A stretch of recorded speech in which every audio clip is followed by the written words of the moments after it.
Hi, everybody.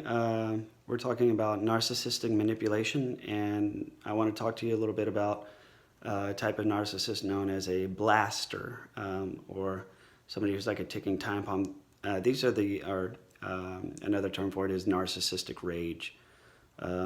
These are these violent outbursts and explosions that a narcissist will have, and the point is to scare you into submission to where you don't want to engage them. They often will use these as a cover when they've clearly done something wrong. And it's a power play because they know that they have done something wrong. They did it on purpose. And now, to make them feel good about themselves, in the classic case of cheaters, they will go out, they will cheat on you on purpose and go home. And then when you try to call them out, they will respond with such a fit of rage and power that you won't go near them, you won't engage them, and that's how they feel powerful. Literally, I went out and I fucked that chick, and then I came home and I scared this girl into submission. I'm a man, right? Females do the same thing too. My female narc did it to me. So this is an example of the blasters. My narc would send me a message while I would be driving home. So what she would do is while I was at work, I would be getting messages saying, I miss you so much. When you get home, I want to spend some time with you. Let's watch a movie. Why don't you stop by Redbox on the way home? Sort of before Netflix. Netflix was still a mail order thing at the time. Why don't you stop, get a movie, let's watch the movie, let's spend some quality time together. I feel like we haven't really seen each other much this week. I'm looking forward to it, have some wine and chill on the couch and relax. And that would sound really good. And so then before I would leave, she'd be like, okay, can't wait to see you. Don't forget to stop by Redbox. And so then I would be on my way to the grocery store to get wine, and I'd be on my way to go get Redbox. And then I'd get this text, hey, Ashley asked me if I wanted to go out, so Ashley and I are going to go out and do a girls' night out. Well, what happened to us, right? Oh, don't be such a baby, Jonathan. Why are you being such a baby? Why are you trying to control me? I'm not. I'm just annoyed. Well, yeah, because you're controlling, because you want to have things your way. You can't handle change at all. No, it's just annoying. And she's like, well, I understand. I understand. I'm not going to stay out late, I promise. I'll be home at 7:30. Yeah, it's like 5:30 right now. There's no way in hell you're going to go out, and by the time you're ready, it's going to be 6:30. By the time you get there, it's going to be 7. No, I swear to you, I'm not even going to take that long to get ready. I'm just going to go out, have a drink with her, listen to her, complain about, her boyfriend, whatever's bothering her, and then I'll be back. Yeah, okay, we'll see. Well, then 7:30 turns into 8:30. 8:30 turns into 9:30 to 10:30, all the way to 2 o'clock, which is when the bars close here.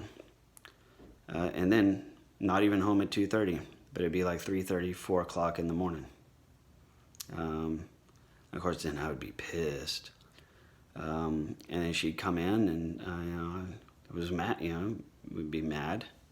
What the fuck, it's like, and so I got to the point, it's like, all right, if you're going to go out, just go out till 2. She's like, no, I don't want to do that because you'll be irritated if I do. I'll be irritated if you don't.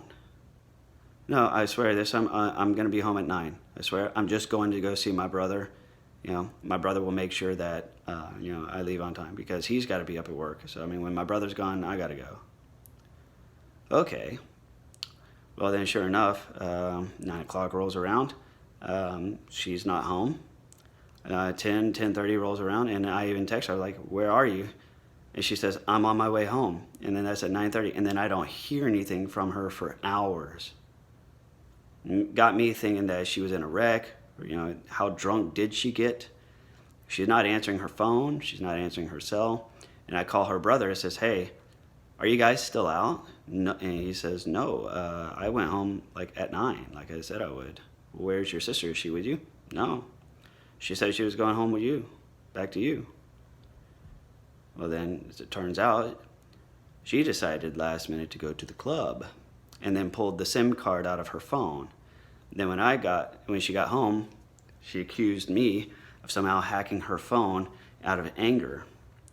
And then, one thing led to another with the fight. She was accusing me of disabling her cell phone because I work as a software developer, and somehow or another I managed to screw up her phone so she couldn't tell me where she was going. The likeliest of scenarios. And I called her out on it. I called bullshit on her. You know what happened? She threw a lamp at me. She threw a glass at me. She threw a suitcase at me. She put a hole in the wall. She put shattered glass all over the floor where our son walked, accusing me of being controlling. And then, one time she came in, it was late, and I was nice. I said, "You have fun?" "Yeah." "All right." I start to put the moves on her, and she's like, "Whoa, whoa, whoa." "What?" "Well, I'm tired, Jonathan. I've been out all night." I'm like, "Yeah, I'm tired too, and I waited up for you." "Oh, okay. So you're saying that just because you wait up for me, like, I'm obligated to have sex with you? Like, you're not going to be happy unless I fuck you? Like, is that what you want? Like, you can't, I have to fuck you to get permission to go out? Is that what you're saying?" And just kept repeating that over and over and over again. Like I have to fuck you to get permission? Just going off all crazy. And so I finally was like, "Yeah, it'd be nice." "I can't believe you. I can't believe you're going to say," and just went into the craziest shit you've ever seen. And I'm sure this probably sounds like a very familiar story to more than one of you. And so I was just like, I can't deal with this. So is like, with the explosives, with the blasting, that's what they do to drain you emotionally. And the point of it is not to have a fight. The point of it is not to be right. The point of it is not to be wrong. The point of it is to drain you emotionally, to keep you weak in a position of weakness. The goal is to perpetuate the conflict.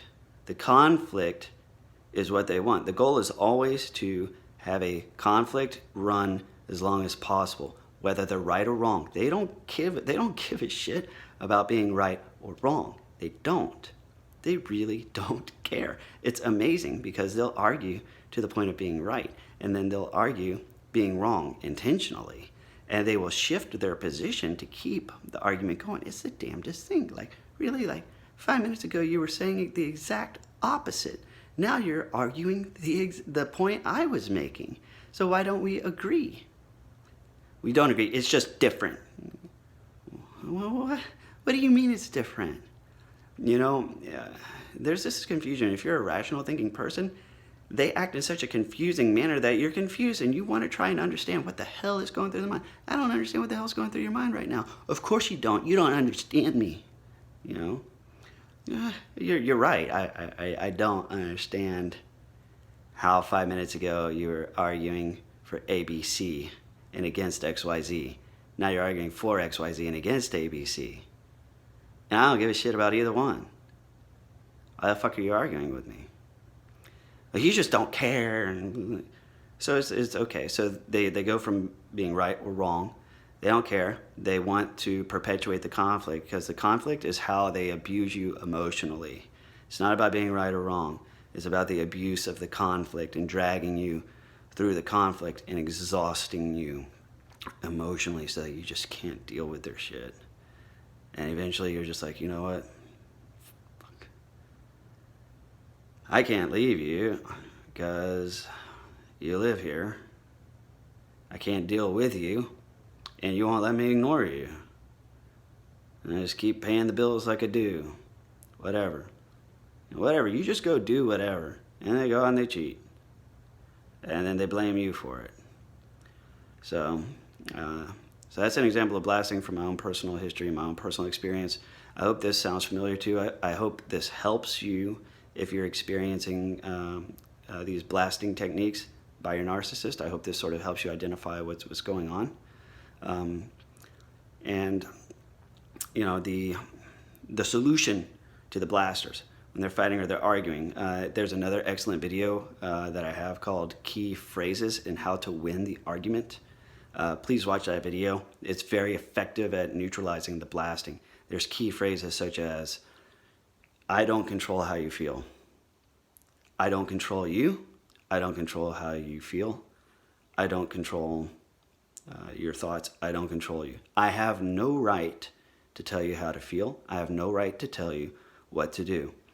If that's what you feel is best, that's what you need to do. You need to do what you feel is best. I can't tell you what to do. I cannot control what you do. And I don't have the right to tell you how to feel. So phrases like that. Watch the other video. It's there on my playlist somewhere down there. Anyways, I hope this helps. Please like, comment, or share. If this helps you, please share it with somebody else or share it somewhere in a group. The more people that watch these, the better. I hope this helps. Thank you and God bless.